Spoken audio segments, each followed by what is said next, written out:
พี่น้องกินข้าวเย็นน้ำนองเงินเด้อพี่น้องอันนี้สิเป็นมกหน่อไม้อันนี้สิเป็นส้มตำพักก็มีแค่นี้ล่ะมื้อนี้บ่มีอัน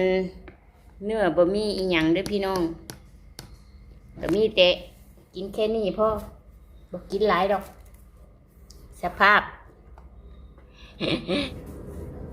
มาส่วนห้าวก็บ่กินข้าวดอกสิกินแต่ส้มตำกินรักให้หมักละหอมออก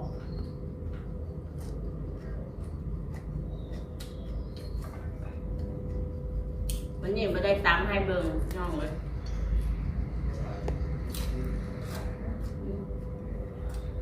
เลยให้หมูเผา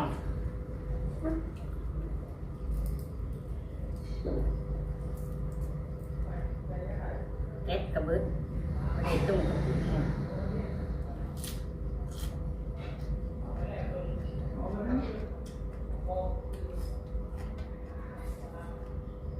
แต่คือกล้อง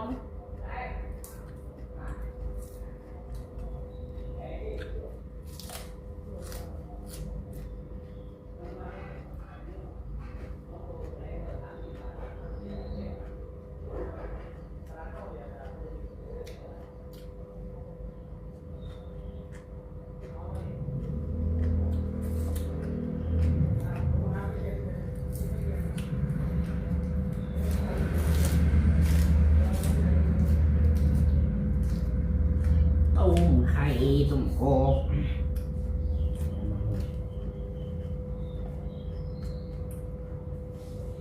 แก๊สมืดขาดได้ประมืดจะคือตัวนี้แก๊สมืด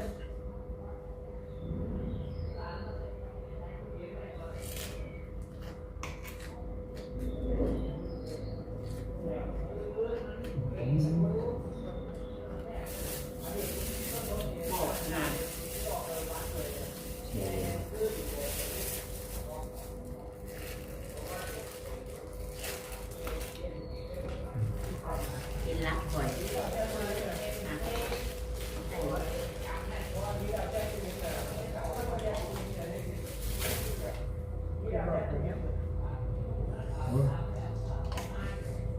ไข่ในเตาคนเอาคนทานนึงกินลงน้ำเดินเดินกิน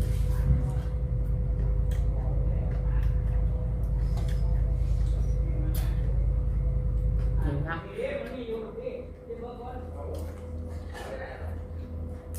มึงคือบอก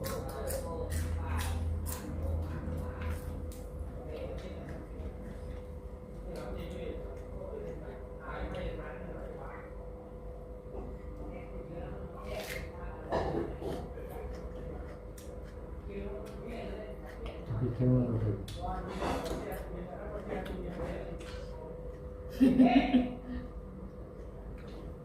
เต็มบ่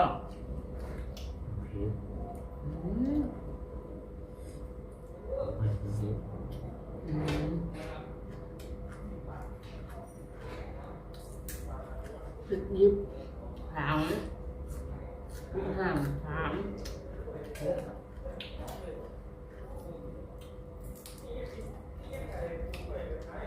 เราไม่ได้ดูนะมันเทสไปดูนะดูนะ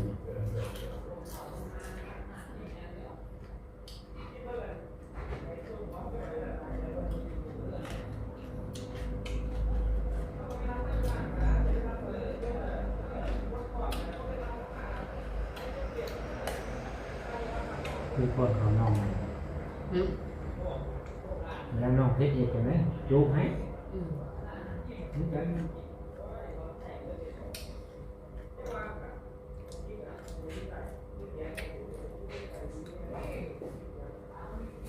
นี่ไม่จริงอยู่งานอะไรดูแล้วดูทางนี้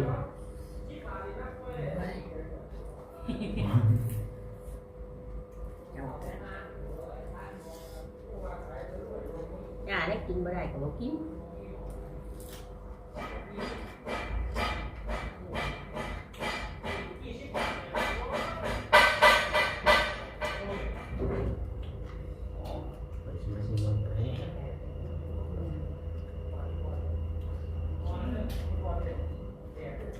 ทุกคนชื่อของน้ำอะไรเนาะ อ่ะ มือมีน้ อันนี้ก็ชื่อนี้ของเราจะชื่อ ำโดยชื่อ ลงนี่เลยดื่มจนง่วงอ่ะ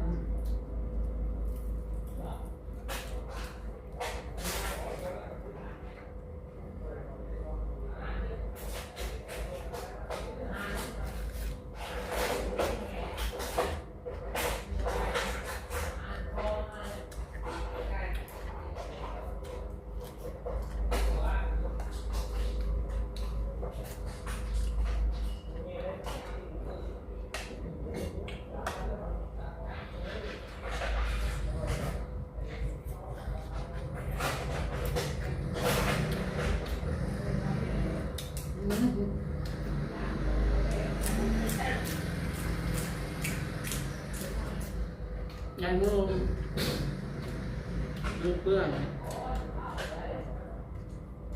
ยังมีดวงอยู่คนได้ มันก็ได้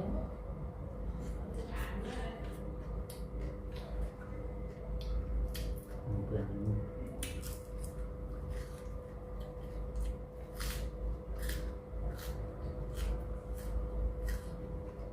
มันคือว่ามันเปลี่ยนไปนะ เพราะไข่มันก็เขา กินไก่ที่เขาย่างไปมันหลานอยู่นะให้น้องการ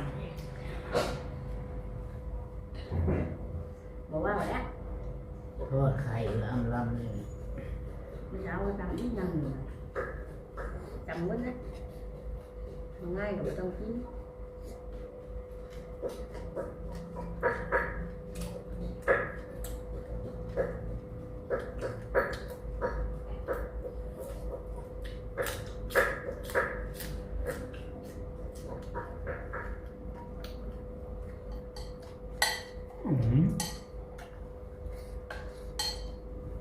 เอาไว้เจ้าก็ไม่ได้ทำ